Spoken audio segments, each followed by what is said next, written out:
Esse projeto foi realizado com recursos do Fundo de Apoio à Cultura do Distrito Federal.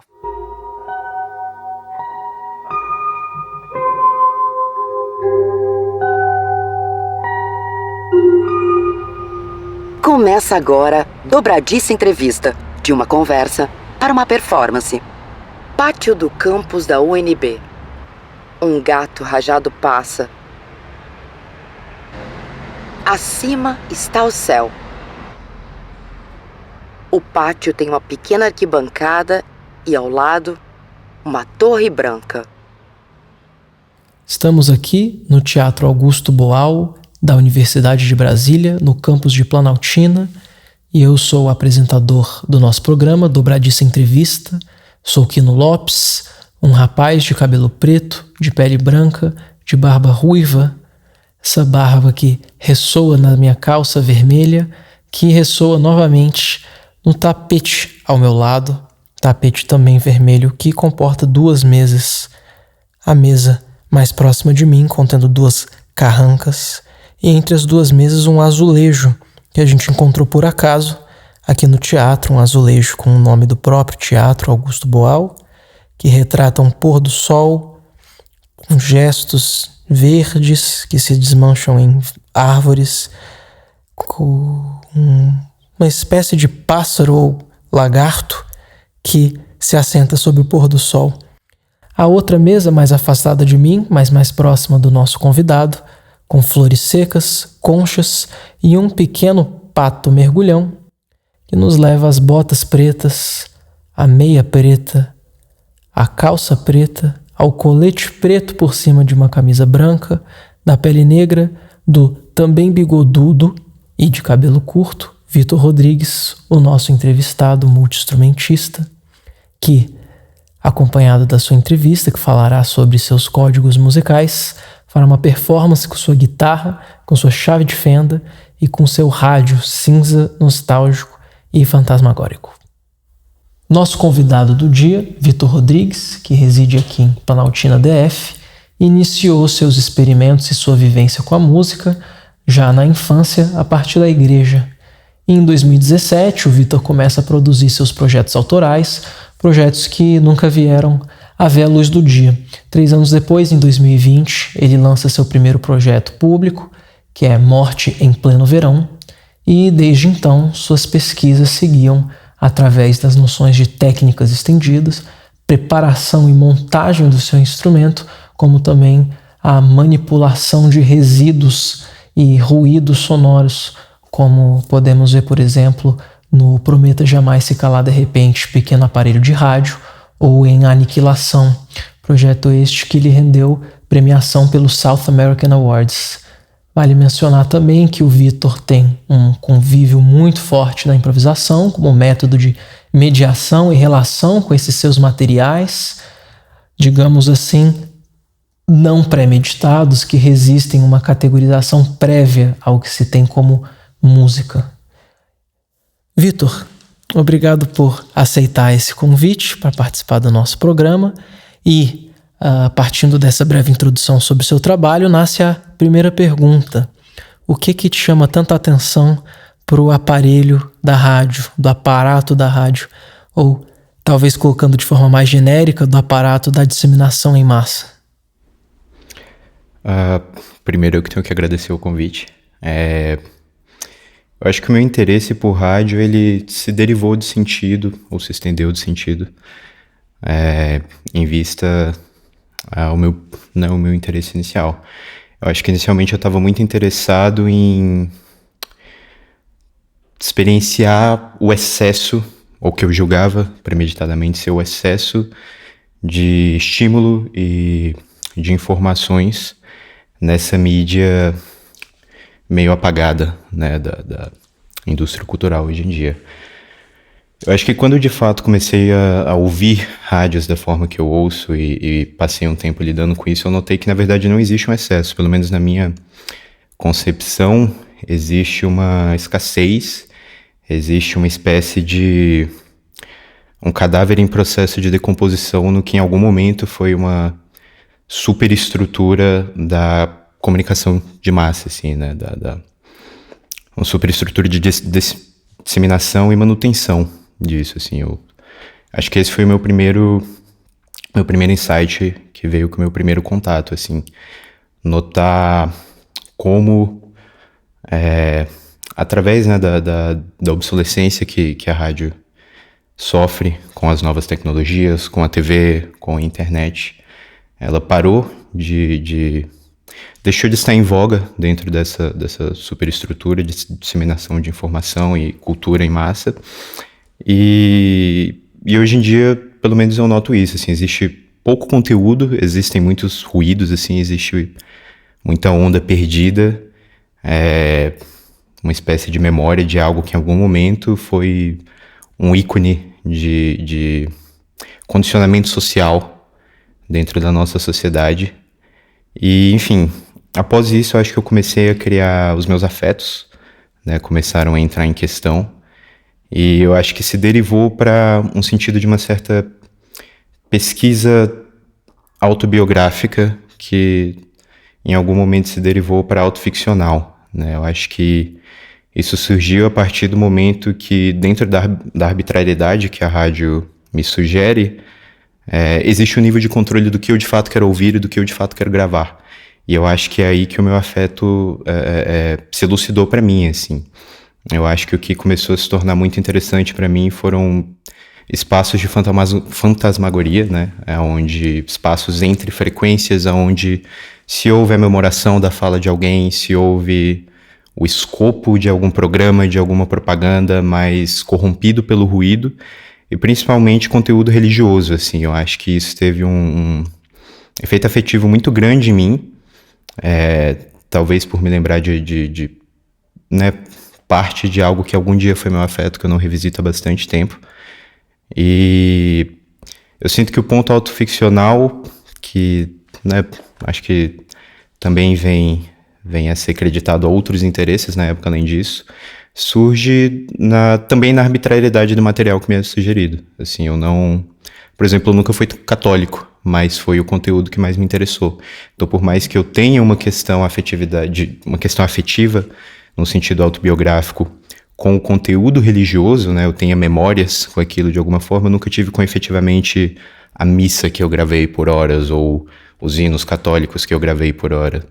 Então, nesse sentido, eu acho que existe um interesse de uma pesquisa autobiográfica e com liberdades ficcionais. E eu acho que agora, devido a também outras influências e devido a... Você acha que faz, cara, mais de um ano que eu tô nessa pesquisa, assim, de alguma forma, né, que foi se derivando em alguns projetos. O que me interessa, assim, como, pelo menos para mim, eu construí algum nível de sentido em uma perspectiva de como integrar isso em uma perspectiva micropolítica, sabe? No sentido de... né, eu acho que o rádio, pelo menos no sentido mais ortodoxo, ele era essa experiência macropolítica, né? Era uma superestrutura regida por enormes corporações e poderio estatal, e eventualmente em alguns poucos episódios uma microestrutura governada por indivíduos com autonomia para viverem experiências de fato coletivas e também singulares, como pelo menos para mim se encaixa o conceito molecular, né? Acho que a menor molécula sintática do que consegue ser ao mesmo tempo múltiplo e singular. E eu acho que enfim, né, é impossível, e também, pelo menos no meu ponto de vista, não produtivo, tentar diferir isso de algo inerentemente político. E eu acho que o que eu posso fazer, dentro da minha compreensão e também influências de o que a gente tem como dever de propagar, reside inicialmente no nível molecular, né? É o primeiro nível que tem que mudar, senão nada muda.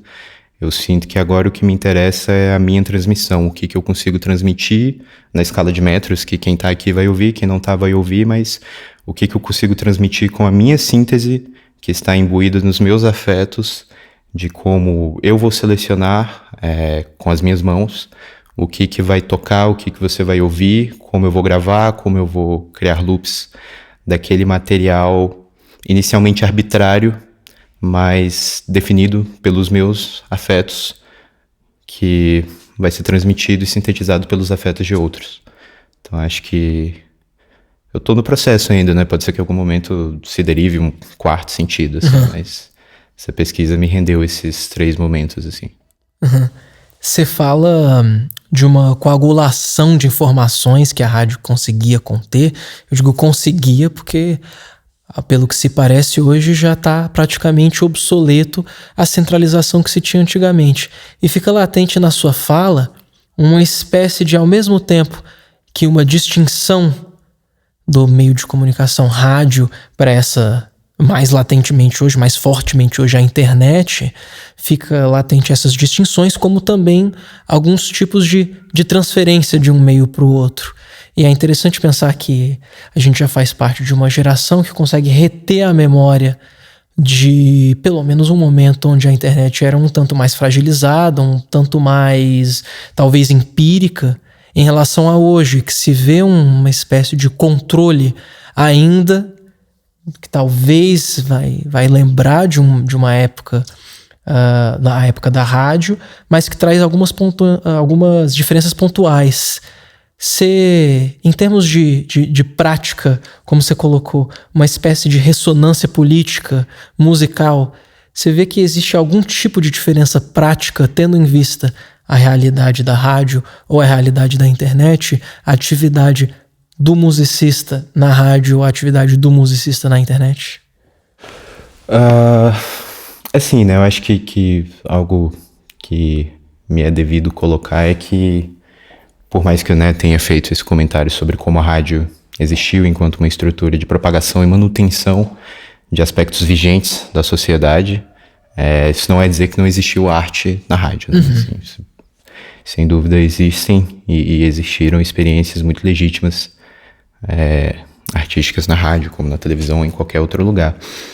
Eu sinto que a diferença, pelo menos, né, eu posso falar subjetivamente sobre a minha relação, que é um tanto, pelo menos com a internet, menos uma pesquisa, é mais pessoal, é um sentido de translocalidade da internet, né? Eu acho que a internet segue uma cadeia menos vertical de informações, né? Eu acho que, por exemplo, a possibilidade de você interagir diretamente com a rádio, por exemplo, se dava em casos muito específicos de uma troca estranha de emissor e receptor, onde você ligava na rádio, pedia uma música, ou em rádios locais você de fato poderia interagir.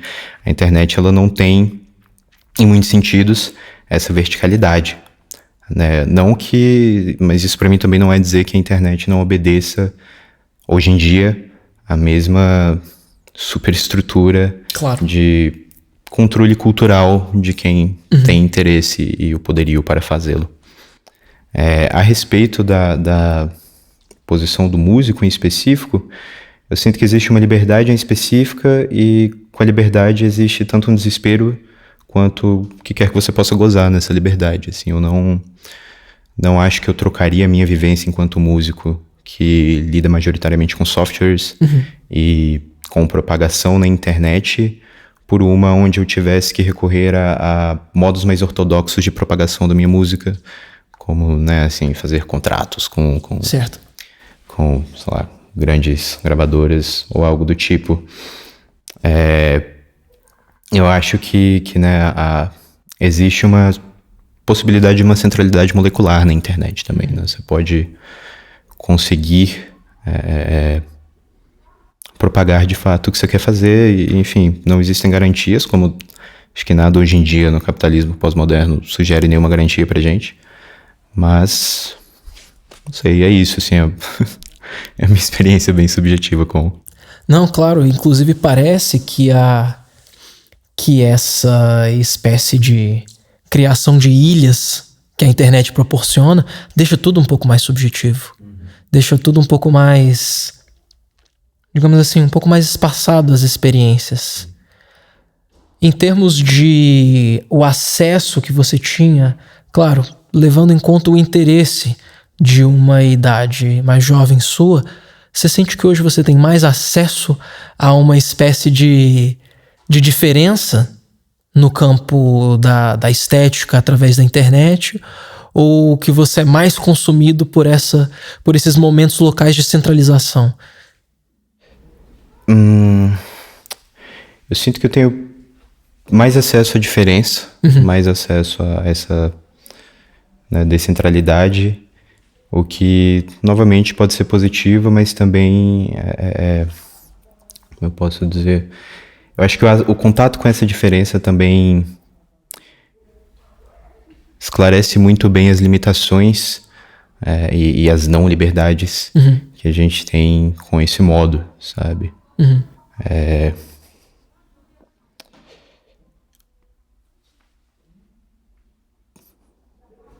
isso. E arriscando de forma geral, você diria que o cidadão médio teria mais acesso a essa diferença, ou que ele seria mais afogado?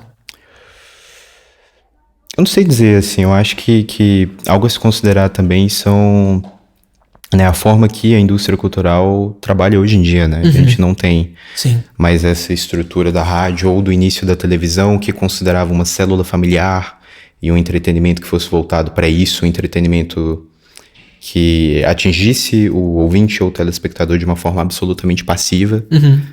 Eu acho que hoje em dia a forma que essa estrutura se entrelaça com o nosso convívio social é muito mais fragmentada, né? Eu acho que a gente tem... O celular, por exemplo, é algo muito a se considerar nesse sentido, né? Eu acho que muito mais do que um computador, por exemplo, assim. E eu acho, pelo menos assim, na minha opinião, o nível usual de acesso a informações, a sua curiosidade, seja o que for, dentro do que te é fornecido enquanto software e hardware, enquanto projeto de tecnologia e de cultura, é extremamente delimitado, assim, né? Por diversas razões, por exemplo, direitos autorais, pirataria, esse tipo de coisa. Eu acho que não é incomum você ter que lidar com como isso limita o nosso acesso usualmente, assim. Mas o conceito ainda opera, você acha? O conceito de indústria cultural. Sem dúvida. Sem dúvida. Eu acho que assim como a própria ideia do capital, ela se torna mais sofisticada, ela se torna mais obtusa, ela se torna mais detalhista, mas eu acho que é uma estrutura que aprendeu muito bem dentro do corporativismo em que ela existe a engolir as dificuldades propostas e regurgitar de volta enquanto projeto para a sociedade. Você acha que existe, então, pegando um conceito da administração, um microgerenciamento que se potencializa com a internet em contraste à rádio? Sim, sem dúvida. Eu acho que é extremamente mais perigoso. Eu acho que se torna cada vez mais difícil de se distanciar, considerando que você vai perder dentro do seu conforto, né, no convívio social, dessa estrutura, assim, acho que se torna cada vez mais difícil, talvez, querer se distanciar, né? Cada vez, pelo menos a internet, parece mais que ela não é produzida coletivamente, mas produzida para você. O seu celular, ele funciona para você. Seus aplicativos, eles consideram a sua experiência e as horas e horas que você gastam lá. Por que você sairia? Sabe? Então, acho que, sim, existe um microgerenciamento muito sofisticado e eu acho que ele é extremamente perigoso. E, Vitor, com essa sua menção de um processo de sensibilização do conceito de indústria cultural, através dessa ideia de uma administração cada vez mais microscópica dos espaços locais, ainda que um tanto centralizados na internet, você diria, então, que através da intensificação, pelo que me parece que você está falando, a intensificação do conceito de algoritmo, ela implicaria novos problemas estéticos, uma nova praxis para quem habita esses espaços? Sim, pelo menos assim, no que eu posso falar por mim e talvez nas minhas ilhas, né? Eu acho que a antítese não é uma prática tão produtiva ou se mostrou não tão produtiva, pelo menos no meu julgamento, em relação a como se lida com essa estrutura que se deriva da capacidade de se morfar, se passar por metamorfoses da estrutura do capital, seja a forma que ela tome.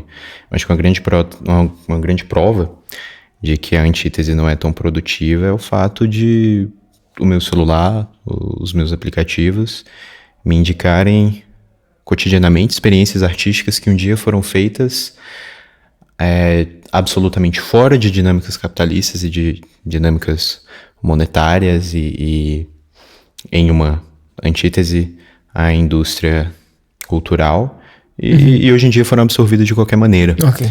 Pelo menos o que eu tenho na minha praxis pessoal, que talvez com um pouco de fé, imagina-se que pode ser uma forma mais produtiva no sentido de, enfim, gerar algum fruto, seja a tomada de poder, a apropriação completa. Se está à minha mão, eu tenho o dever de me apropriar daquilo.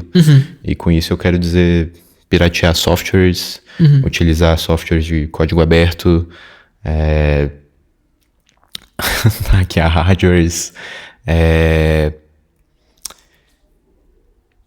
distribuição gratuita e livre de seja qual for a forma de conteúdo ou conhecimento, se apropriar mesmo, se integrar de uma forma parasitória e radical nessa estrutura, utilizar ela da forma que você entender, na esperança de que isso gere um estresse na estrutura, de que isso gere complicações, de que isso exija reações da estrutura e que essa reação empurre ela um pouco mais perto da própria incapacidade de gestão, de aglutinação do que é a reação a ela, mais perto da sua própria ruína.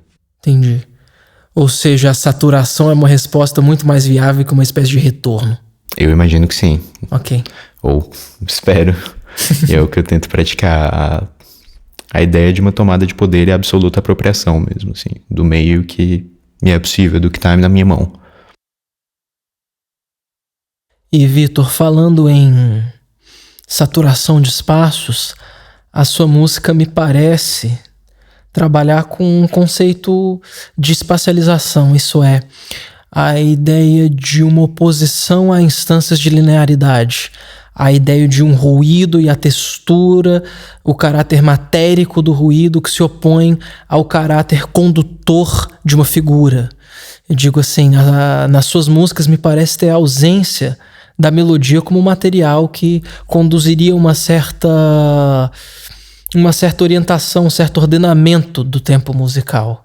Eu penso aqui, por exemplo, no final de Aniquilação, onde se escuta dois textos sendo falados ao mesmo tempo, um sobreposto ao outro.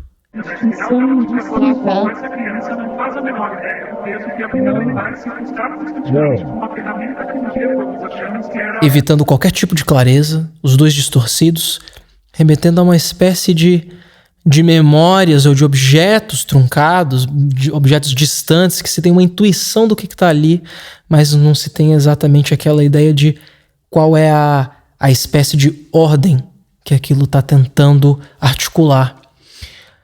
Com essa suposta ausência de um material condutor claro, como é tradicionalmente a figura, eu te pergunto, como é que se dá a mediação das suas ferramentas de escuta com a sua própria produção? Como que você avalia? Quais são seus critérios de avaliação no momento que você está articulando, que você está convivendo, que você está experimentando esses materiais?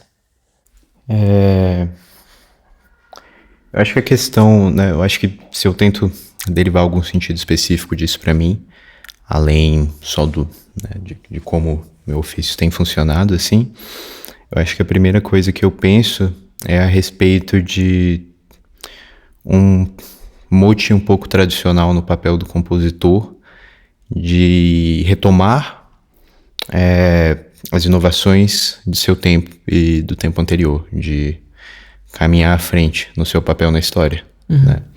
Então eu acho que existe, por exemplo, em relação à dissolução de certos aspectos na minha música, que acaba acentuando, né, talvez o aspecto da espacialização e etc. Eu acho que vem muito de uma influência, talvez, por exemplo, do espectralismo, da música espectral, de Tristan Murail, o Gerard Grisey, que eu acho que, pelo menos no que eu entendo subjetivamente, é uma experiência, talvez não a primeira, mas uma experiência muito simbólica e muito expressiva a respeito do espaço enquanto um parâmetro musical e enquanto um parâmetro que se torna indivisível de parâmetros como harmonia, de parâmetros como a melodia e não só, né, um espaço abstrato, mas eu acho que também a relação física, né, do espaço. Eu acho que o espectralismo e muita música dos anos 60, assim, dessas correntes de vanguarda dos anos 60 tem uma relação com, por exemplo, a música de câmara, de fato, com a câmara enquanto timbre, por exemplo, enquanto cor, né? Me vem à mente Charrino, por exemplo, assim, né? Você não ouve um ponticello num violino, você ouve o som do vidro quebrando que o violino ecoa quando ele bate na parede da câmara. Né? Assim, então, eu acho que essa relação com o espaço, ela só se dissolve e se expande, né? Ela entra, né, nesse momento e ela se torna outra coisa. E eu acho que, pelo menos o papel que eu entendo para mim, nessa narrativa histórica, é o de que se essas vanguardas dos anos 60 criaram, né, assim, gozaram dessa liberdade, dessa euforia em uma certa espécie de comemoração às mudanças sociais do momento, eu acho que hoje, que eu vivo no momento em que eu vivo, eu tenho o papel e a responsabilidade de existir dentro da flexibilidade e talvez a singularidade que o nosso momento sugere ao indivíduo, assim. Então, agora falando mais propriamente como eu organizo os meus materiais, como eu escuto, eu acho que uma outra coisa muito fundamental para mim tem sido a experiência com a improvisação. Eu acho que a improvisação é o meu primeiro método, o meu primeiro material, a minha primeira linguagem. Eu formo as ideias na minha cabeça, eu escrevo no papel o que tem que ser escrito no papel, eu seleciono os materiais e os instrumentos que eu tenho que usar. A organização vem a partir da improvisação. Ou com improvisação, né? Mas isso, enfim, acho que a improvisação é onde a minha comunicação se estabelece com a minha intenção, de fato, assim, aonde as ideias começam a ver a luz do dia, aonde o que está no papel ou o que está na cabeça toma uma forma, muitas vezes uma forma ou outra, principalmente considerando o uso extensivo que eu faço de materiais arbitrários, né? Como, por exemplo, o rádio. Eu não tenho o menor controle de o que vai estar sendo transmitido no momento em que eu estou fazendo uma gravação, no momento em que eu coloco um rádio num captador de uma guitarra e mudo de estação, eu não sei qual é a música que vai tocar, eu não sei o que é que vai estar sendo falado. Então acho que a improvisação, ela me permite toda essa liberdade, toda essa euforia de me relacionar com isso sem uma noção de erro e sem uma rigidez vertical da estrutura musical. Como eu avalio aonde eu termino, ou como parar, ou o que adicionar e o que retirar, são talvez relações um misto muito subjetivo de lógica e instinto. Assim, pessoalmente, eu acho que eu tenho processos muito lentos com o que eu faço, assim, e eu gosto, assim, eu acho que é algo que eu aprendi com muita gente. Por exemplo, o Xavier Brown, que é o meu grande companheiro com quem eu fiz os filmes que você mencionou, é um cara que me ensinou muito a respeito da capacidade de digerir. Ele fala decantar, né? A gente gravava as coisas e ele falava, não, vou deixar decantar e eu ouço amanhã, vejo amanhã. Eu acho que foi algo que me ensinou muito a ter uma paciência e uma confiança instintiva no que eu tenho que fazer. Então eu passo o tempo que eu tenho que passar com o que eu tenho que passar. Se no final das contas for decepcionante, foi decepcionante. Mas em algum momento eu sinto instintivamente e também sob padrões lógicos pessoais que não tem mais o que adicionar, não tem mais o que se retirar, assim, é o que é e tem que ser parado agora. É curioso que todas as referências que você fez, pensando aqui no Charrino, nos espectralistas, a ideia realmente de incorporar uma espécie de ecologia que afundaria em algum instante a distinção entre se pressupõe-se figura, se pressupõe uma espécie de fundo, né? E me lembra também a sua relação forte com o Feldman, com Morton Feldman, que também me lembra da sua relação forte com o AMM. O Feldman, talvez você tenha ali um exemplo de uma convivência radical com a partitura, de uma convivência radical com a espacialização literal através do papel. E no AMM você tem também um fenômeno espacializador, mas com a total ausência do papel. Você tem algum tipo de relação, digamos assim, premeditada ou sintetizada com as suas formas de registro? Como eu tenho, né, para mim pelo menos nesse momento, esse determinado conforto com o território da improvisação, e mais do que conforto, eu acho que para mim uma confiança provada de que, pelo menos nos últimos tempos, tem sido um território que... E assim, com improvisação nem digo necessariamente sozinho, assim, mas improvisações com colegas e com amigos, assim, algo que... Bom, a colaboração da improvisação e às vezes o momento de improvisação em si consegue me levar, ou pelo menos eu tenho a impressão, muito além do que a minha lógica consegue me levar, assim, consegue me gerir ideias e experiências que só nascem, pelo menos para mim, em contato com a arbitrariedade controlada que a improvisação sugere, né?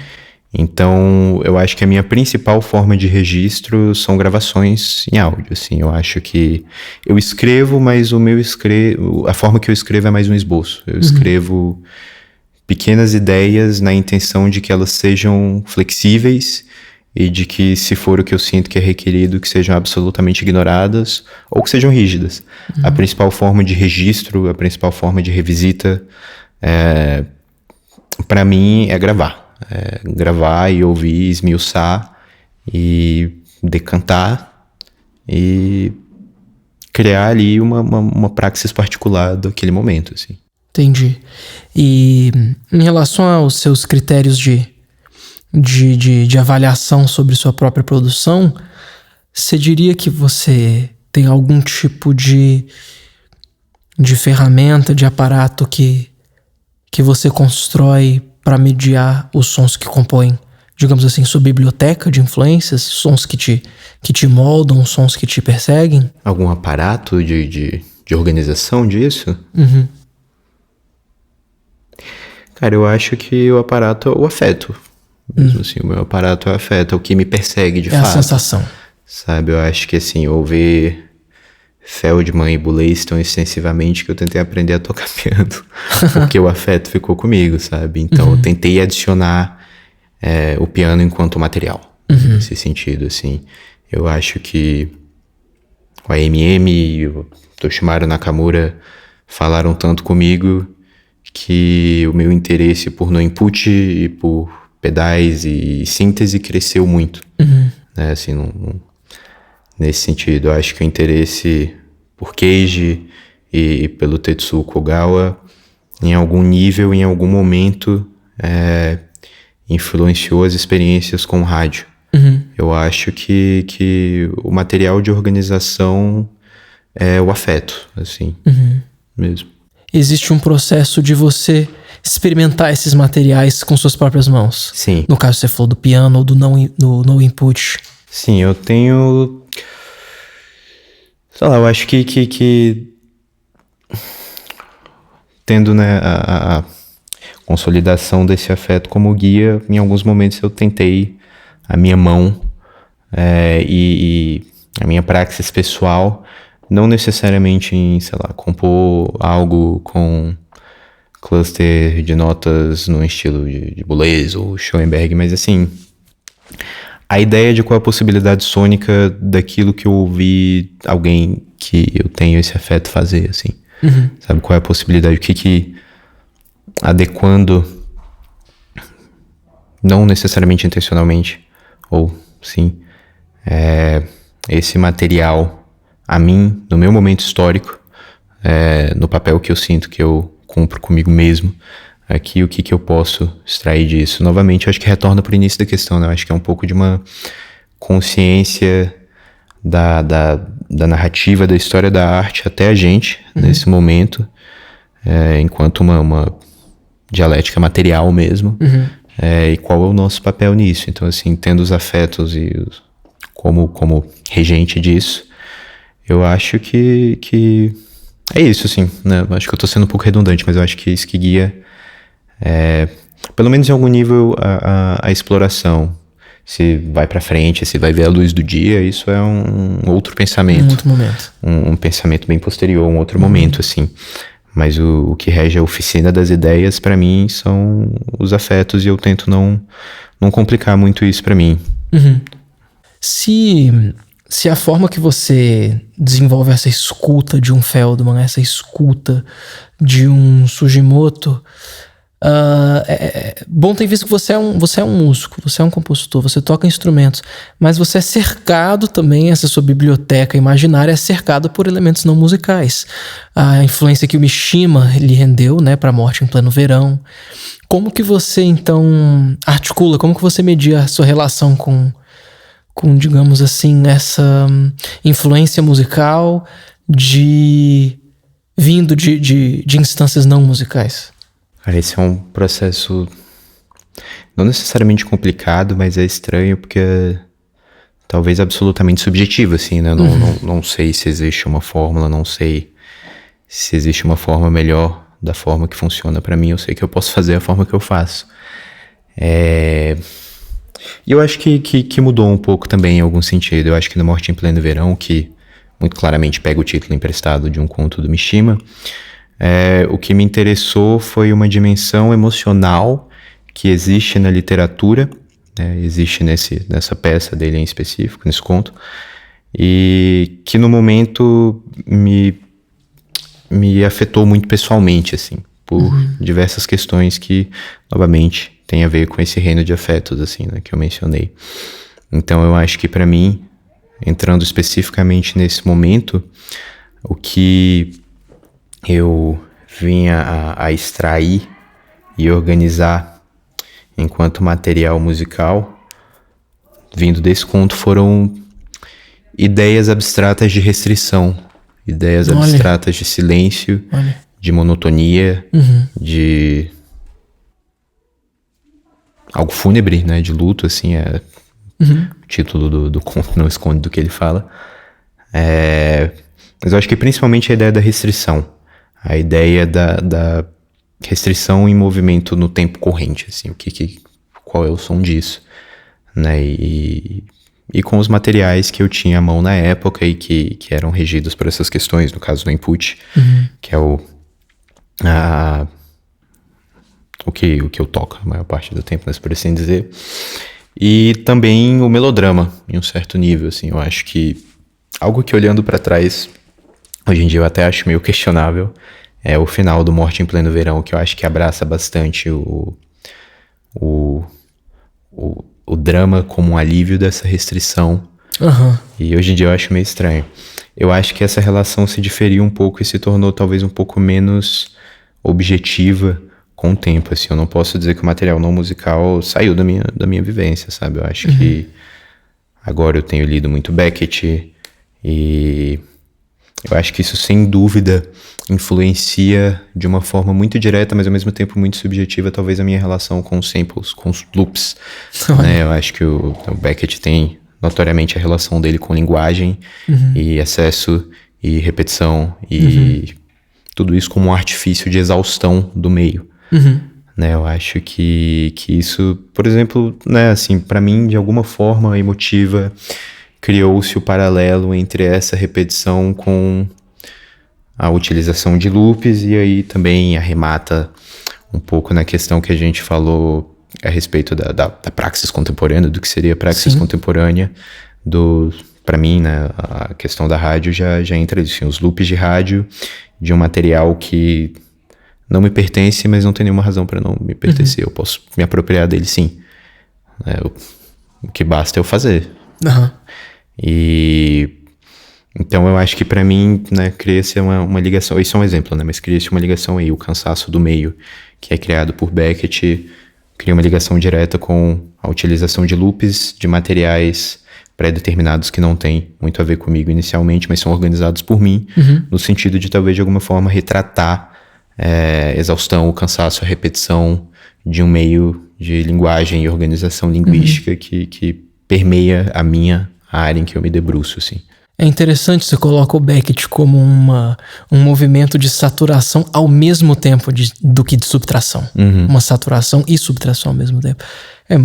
Me parece ser muito interessante essa sua ideia de extrair uma espécie de como transduzir modos de subtração de outras artes para sua própria produção.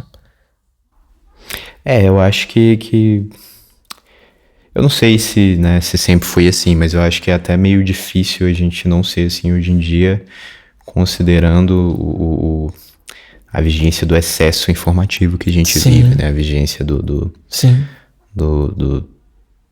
da qualidade quase pornográfica da mídia que ela tem na sociedade, né? Da obsessão visual e auditiva que a gente tem. Então é muito difícil, talvez impossível, assim, que eu pense em música enquanto música e somente música. Ou em visualidade enquanto só visualidade, não exista uma transdução de sentido entre várias disciplinas. Pode ser, não sei bem, me soa natural, mas pode ser absolutamente anormal e causado pelo nosso tempo, assim, né? Mas eu acho que é isso, assim, eu não sei dizer se no nosso pós-modernismo, assim, existe a adição sem a subtração, ou o contrário, né? Assim, eu acho que tanto outros projetos musicais que a gente pode pensar a respeito, assim, o serialismo e a subtração do serialismo de escolhas e autonomias, né? Quase que num projeto pré-algoritmo, assim. É uma subtração, considerando uma tradição ortodoxa da música, mas efetivamente também é uma adição, sabe? Assim, não sei. Não sei. Acho que eu posso estar pulando a minha competência aqui, mas... Não, isso é completamente interessante. Não sei, pra mim só não existe uma compreensão direta dessas coisas, assim. Pode-se dar muitas razões aí só a psicanálise, sei lá. Só depois. Em algum dia. E Vitor, a caminho aqui da terceira e última etapa da entrevista, eu queria te colocar a pergunta fixa do programa, a pergunta que a gente estende a todos os convidados. Minha pergunta é, no espaço que você vive, qual é o lugar da partilha da arte? Essa é a pergunta mais complexa, sem dúvida. Eu acho que respeitando as minhas competências e a minha ousadia em responder. Acho que o espaço de partilha e de fazer artístico onde eu vivo é absolutamente todo lugar, o devido e o indevido, e todas as mídias e processos, os possíveis e os não possíveis, seja pela razão que for. Eu acho que, novamente, considerando um pouco da compreensão histórica que faz sentido para mim, que é uma compreensão materialista dialética,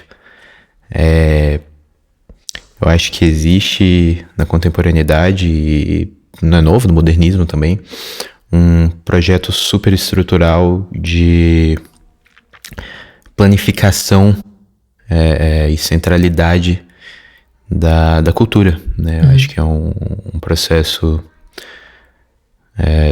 novamente estatal e privado, processo de grandes corporações, um processo de quem tem interesse nessa planificação vigente do estado da cultura. Então eu acho que, novamente, voltando ao que eu havia falado, que, né, emprestado de Guattari, Deleuze, assim, a compreensão de que o nível molecular, como o estado mais pristino da singularidade, da pluralidade, o estado mais pristino do que pode ser disruptor na sociedade, é o que tem que mudar primeiro para que isso permaneça isso preserve a disrupção e faça a manutenção dela, assim, para outros âmbitos da sociedade. Eu acho que o nosso espaço é como eu disse, de tomada de poder, de fazer o que tem que ser feito e o que não tem que ser feito, de absorção e reação à superestrutura gigantesca que a gente lida com desde da Revolução Industrial, talvez, desde a Revolução Francesa. Eu não sou um antropólogo para saber exatamente aonde apontar isso, mas eu acho que colocando o mais simples que pode fazer sentido para mim, é isso, assim. Eu acho que a gente tem o dever histórico, né, a responsabilidade pessoal de fazer o que tem que ser feito e o que não tem que ser feito, aonde tem que ser feito e aonde não tem que ser feito o tempo todo. Sim. Sua ideia de que a partilha, que o ato de partilhar é essencialmente trazer à frente uma espécie de impossibilidade, de partilhar uma impossibilidade, essa ideia, como, claro que todas as ideias de partilha e de contato, ressoam num local, ressoam num território. Claro, existem passagens, existem transições, existem partilhas de territórios, mas existe também a particularidade e as nuances que cada território traz consigo.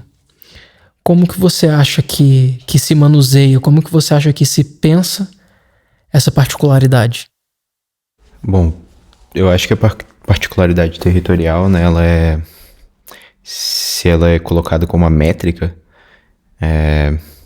eu acho que as possibilidades, né, a norma e o impossível são definidas também pela a adequação e sofisticação da estrutura do capital nesse local, né? Por exemplo, você não poderia, falando em termos brandos,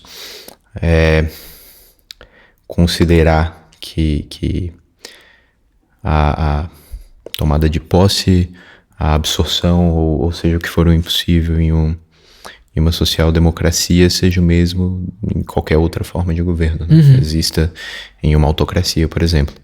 Mas eu acho que trazendo para minha... Né, acho que a única forma que eu posso responder adequadamente a respeito da geografia nesse sentido é trazer para minha vivência, né? Assim, eu acho que o que eu entenderia como o objetivo, ou o que é esse impossível aqui, sendo morador de Planaltina, no DF, seria a existência de uma cultura local em movimento. Eu acho que o DF, num sentido muito geográfico, assim, muito claro geograficamente, é uma estrutura de centralização de cultura, literalmente no centro. Né? Eu acho que as pessoas da periferia do DF, assim, das cidades satélites e da cidade satélite de Goiás, têm oportunidades de acesso à cultura, oportunidades de acesso ao lazer, oportunidades de acesso à educação, que também é cultura, oportunidades de acesso à profissionalização negadas e sublinhadas através do processo de locomoção geográfico até esse local, né? Assim, da minha experiência pessoal, é bem desestimulante em certo sentido, assim, você buscar lazer e ter que levar 2 horas numa condução lotada, feita para te agredir, ou pelo menos desconsiderando o seu conforto e a sua dignidade para isso, sabe? Então eu acho que o impossível ele é bem palpável, que eu acho que a existência de uma cultura local que valorize as diversas identidades locais que a gente tem aqui, né? Eu acho que Planaltina, em específico, tem um povo que vem de origem nordestina, mineira e goiana. Eu acho que a valorização dessa localidade, a valorização desse conhecimento em estruturas pequenas, assim, mas que estejam em movimento dentro da cidade, assim. Nem acho que a resposta seria... O que, né, não seria negativo, mas assim, pelo menos eu não vejo um grande... Já vi espaços de arte em Planaltina, assim, nascerem e morrerem exatamente porque a existência da cultura em movimento aqui é negada. Então, e não é só aqui, né? Assim, eu acho que é uma dinâmica de periferia. O que tem que existir de cultura aqui, quer dizer, pode existir de cultura aqui, tem que sofrer muito as consequências da marginalização que a gente nota cotidianamente aqui, que se torna norma. Então acho que é um impossível muito palpável a respeito de como a estrutura do capital opera aqui, né? A estrutura do capital aqui, pelo menos o que eu vejo como a norma, é o isolamento que somos submetidos a. De fato, como você aponta, existe particularidades, novidades, novas dinâmicas no campo virtual, no campo da internet, mas com também, claro, uma realidade material, geográfica no mundo fora dela. Eu acho que é bem especificamente diferente, assim, até na minha experiência, assim. Eu acho que a noção, por exemplo, que a gente falou sobre essas ilhas, né, de conexão que a gente estabelece na internet, eu não vejo isso na minha realidade palpável. Eu vejo uma estrutura velha, antiquada, cada vez mais rígida, sob o nosso acesso à cultura e acho que o tempo e a rigidez em que ela opera gera um condicionamento que eu acho que é uma das razões pela qual existe, né, as casas de cultura aqui não, pelo menos as que eu tive algum envolvimento e experiência, não tem muita dificuldade de existir, né? A cultura marginal tem muita dificuldade de se consolidar e de ser respeitada, que eu acho que o condicionamento é a concepção que se instaura de que o acesso à cultura, ele é esse distante, ele é esse que exige labor, né? Que ele exige trabalho, ele é esse que você não consegue nem acessar sem gerar valor para alguém. E, enfim. É interessante,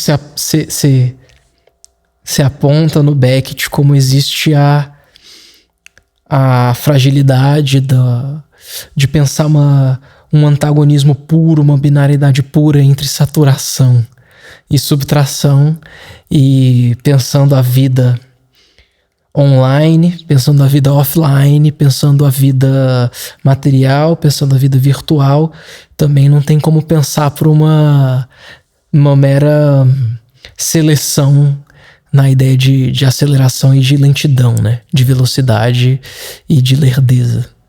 Eu acho que enfim, acho que, né, algo que ficou ao longo da conversa, que ambos o sistema vigente, a estrutura que a gente lida, as possibilidades de reação, de adequação, ou o que seja, binaridade não é o suficiente para poder comportar a compreensão de nenhuma dessas coisas mais, assim. Talvez tenha sido na Revolução Industrial, não sei, hoje em dia não é. Entendi. Bem, então, com isso a gente conclui a nossa entrevista.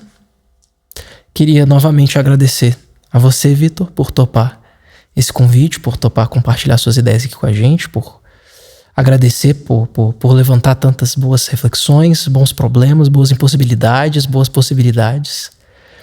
E queria te perguntar se tem alguma outra coisa que você gostaria de compartilhar. Eu que tenho que agradecer o convite, as sugestões, a conversa, né? Eu acho que sendo mais específico também, acho que um pouco da forma que vocês estão fazendo, assim, né? Ter vindo aqui para Planaltina, né? Ter operado na Universidade Federal aqui, na nossa UNB. Eu acho que enfim, eu sinto um cuidado e uma honestidade muito legítima. Enfim, obrigado pela experiência. Acho que foi muito importante. E, finalizando, um agradecimento especial também à Universidade de Brasília, à UNB, principalmente ao campus de Planaltina, que cedeu pra gente esse espaço sensacional. E até o próximo episódio. Hora de arrumar o espaço de dentro do teatro.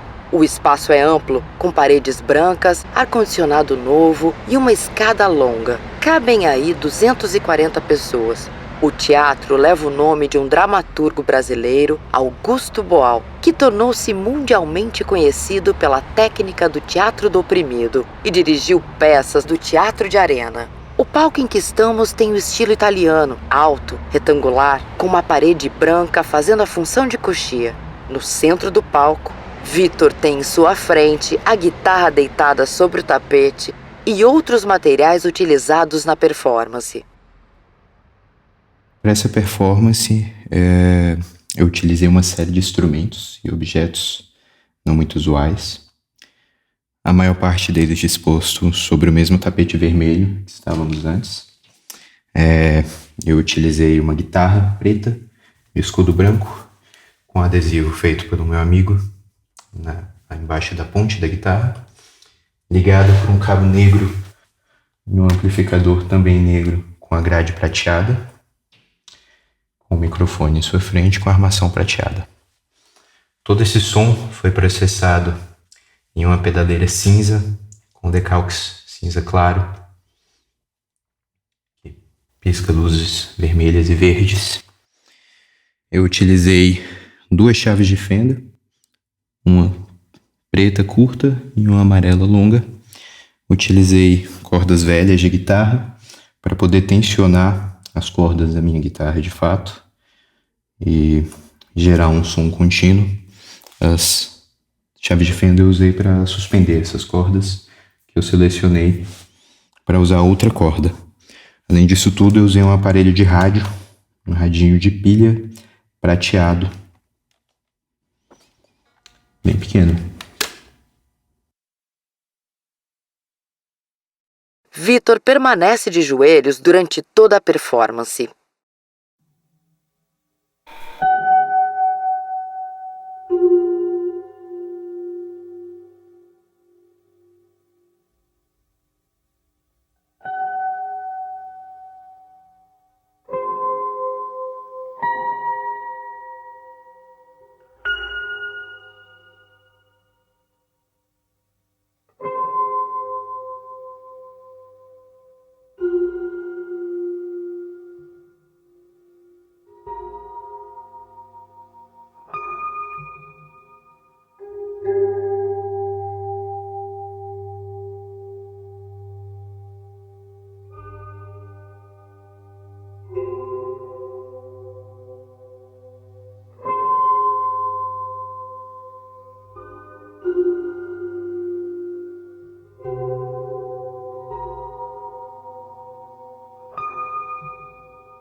Universidade de Brasília, com as botas e baionetas metafóricas, ou com asfixia no próprio orçamento, porque nós temos uma esqueletização do orçamento para as universidades.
Este episódio é um piloto de uma série de entrevistas e a obra é oferecimento da Dobradiça Enferrujada Discos. O artista Vitor Rodrigues foi o nosso primeiro convidado. Quino Lopes é o entrevistador e também foi autor do roteiro, junto de Brenda Lee e Isadora Almeida.